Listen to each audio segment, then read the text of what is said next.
గ్రామంలో యేసుక్రీస్తు యొక్క రక్షణ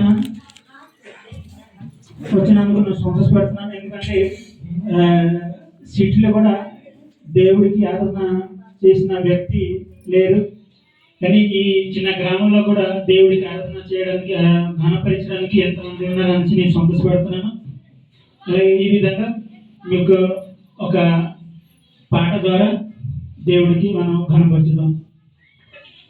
పరవాసినినే జనముల ప్రభువ, పరవాసినినే జగముల ప్రభువ, నడుచుచున్నాడు దారి నాగుని నా ప్రభువ, నాగుని నా ప్రభువ,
ప్రభువ పరవాసిని జగముల ప్రభువ, నడుచుచున్నాడు దారి